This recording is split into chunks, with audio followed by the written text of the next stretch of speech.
kamati ya utendaji pale kwenye maamuzi makubwa. Maana yake ni kwamba unapokuwa na mjumbe kwenye kamati ya utendaji ya CAF, ilivyokuwa Rage, alivyokuwa brother Ndolanga, alikuwepo Tenga, alikuwepo Elmamri, ni kitu ambacho kina manufaa makubwa sana kwenye kufanya maamuzi. Kwa hiyo pale brother Wallace Karia kwenye maamuzi ambayo yatakuwa yanafanyika katika soka la Afrika, ina maana mwakilishi wake atakuwa anatusaidia sana. Kwa hiyo mmoja kati ya kitu ambacho kinathibitisha ile mikakati hata ya kimataifa. Sasa tutaendelea kuitekeleza kwa faida ya nchi yetu Tanzania. Katika swala ambalo mmejadili, kwa kweli huu ni mjadala ambao unathibitisha thamani, unathibitisha impact ya tukio la Simba na Yanga mitaani kote, nchi nzima, sio nchi nzima, Afrika.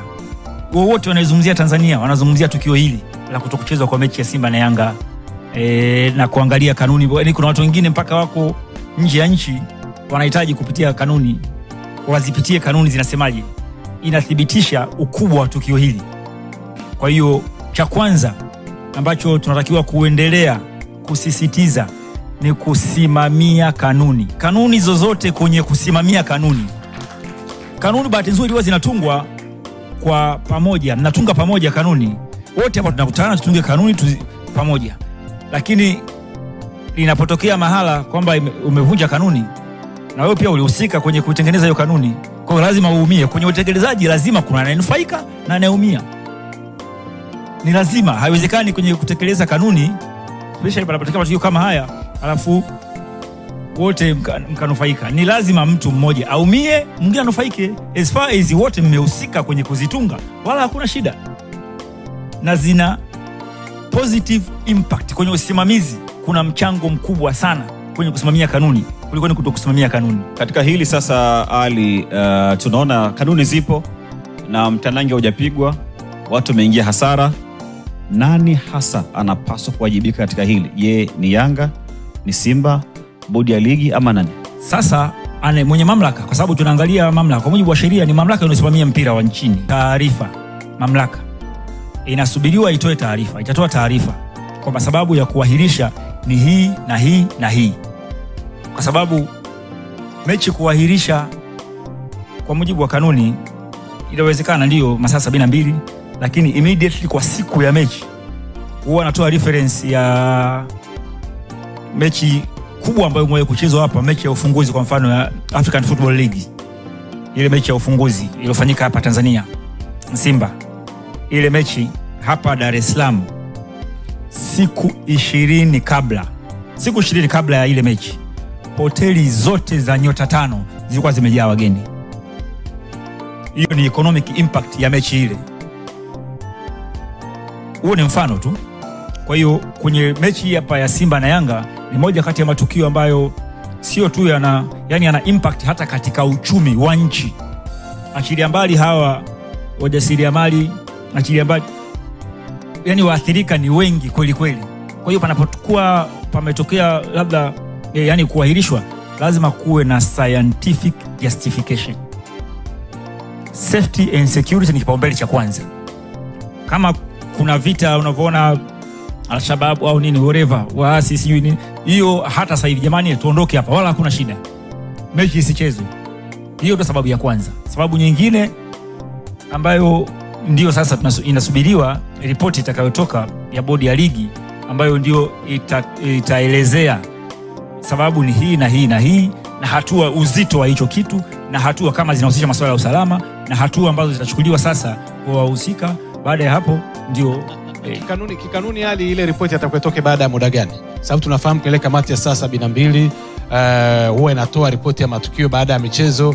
Kitaalamu inatakiwa ichukue muda gani kutolewa ripoti baada ya mechi aidha kuchezwa au kushindikana kuchezwa?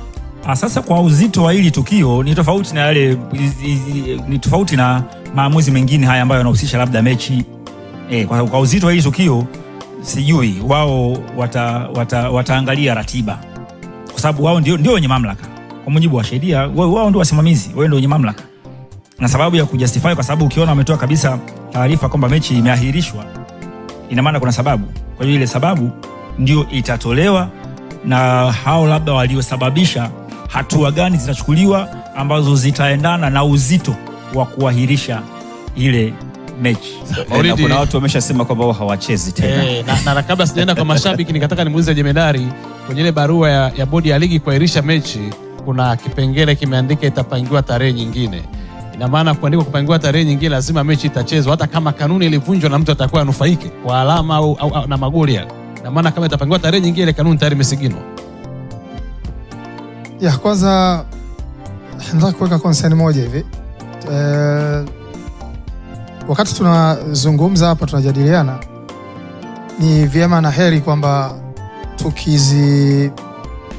tukirifaa kilichoamliwa moja kwa moja, kwa sababu kwenye andiko la TFF wamesema kwa nini wameahirisha mechi na wamerifaa kanuni.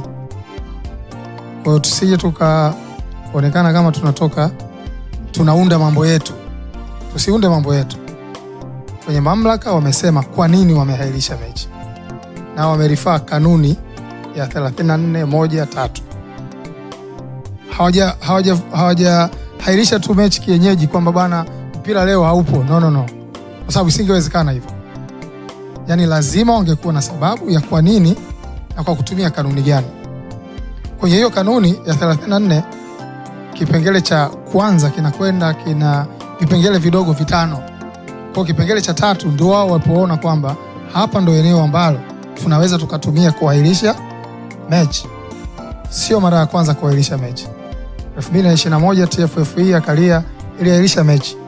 Na sababu ilikuwa wazi tu. Young Africa waliambiwa mabadiliko ya kick-off masaa 6 kabla ya kick-off. Yanga wakasema kanuni inasema walau masaa 24 kabla ya mchezo kuanza tuwe tumepewa taarifa. Kwa sisi tutabaki na muda ule ule. Wakaenda saa 11 kwenye mechi wakaondoka. Sawa?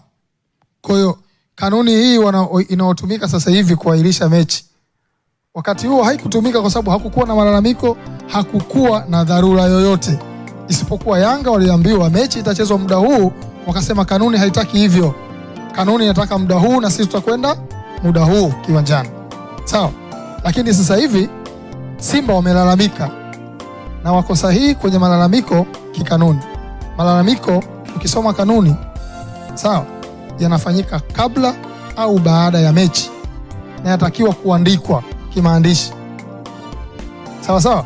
Na malalamiko yatafanyiwa kazi baada ya siku 14. Ndio kanuni inavyosema. Sasa kanuni iliyoahirisha mechi ni kanuni inayotaja kama kutakuwa na dharura au sababu yoyote ambayo TFF na bodi ya ligi watajiridhisha na kuridhika nayo.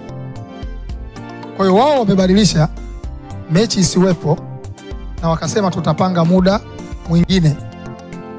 Kwa sababu tuelewane vizuri, mechi haipo. Sasa kama mtu mwingine anaamua kusema mimi ngoja niende kiwanjani, that is you. Ni tofauti na wakati uliopita. Ni tofauti. Watu wanapenda kuziweka hizi scenario na kilichotokea labda Misri. Ni vitu viwili tofauti kabisa. Sawa? Misri kilichotokea, Ahali wanataka kwenda kwenye mechi, wanaambiwa waamuzi ni wa hapa ndani. Utamaduni wao, waamuzi wenye hizo mechi wanaletwa kutoka nje. Wanahoji kwa nini waamuzi this time wametokea ndani. Sio swala la kikanuni, ni swala la mazoea.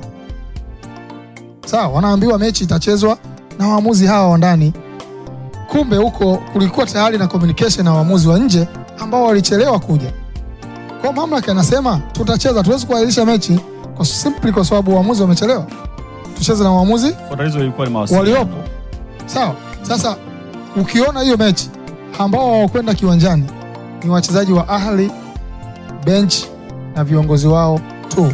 Mpaka viongozi wao, mpaka mashabiki walikuwepo kiwanjani. Ndio maana Ahli wanasema tutawalipa mashabiki gharama walizotumia kuingia kiwanjani, kwa sababu wanajua kulikuwa na expenses zimefanyika. Ndio maana unaona waamuzi kwenye kanuni yetu hapa, timu isipofika kiwanjani watu watakaguliwa, taratibu zote zitafanyika, utasubiri nusu saa. Mwamuzi atamaliza mchezo, then wataachiwa wenye mamlaka, na timu isipokuja kiwanjani, sawa, ukigomea mechi, kanuni ipo inaeleza kinachotakiwa kufanywa. Asante sana Jemedari. Simba waligoma kwenda uwanjani na Yanga walikwenda uwanjani, taratibu zote zilifuatwa, makamisa, referee wote walikuweko, viongozi wa TFF na baraza na bodi ya ligi. Wakinithibitishia hilo, nitaweza kutoa komenti zangu. Kwa hiyo ni kweli umehukumu? Naam. Kwa hiyo ni kweli umehukumu? Asio hukumu, mimi najaribu kukuelewesha kilichotokea. Kilichotokea, mwenye mamlaka ya kuahirisha mpira ndio ameahirisha, sio mtu mwingine. Aha, kwa hiyo wewe unabaki na msimamo wako kama ulivyo, kama lawama zote ziende kwenye mamlaka. Huwezi kutoa lawama kwa sababu bahati nzuri sisi wote tuna haraka. Wenyewe wamesema bodi, kuna uchunguzi bado unaendelea, watakuja na maamuzi, pengine yatakuwa tofauti au yatakuwa zaidi ya hapo. Sidhani kama wamepanga na tarehe ya mchezo mpaka sasa hivi. Mimi ninachojaribu kupinga, kusema kwamba Simba waligomea mchezo. Nani kawaambia Simba aligomea mchezo? Meja, bila shaka umemsikia kitu ambacho anazungumza hapa Aden Rage. Ndio. Unakubaliana naye? Kama anaelewa vizuri, aliyegomea mchezo ni yule aliyeipa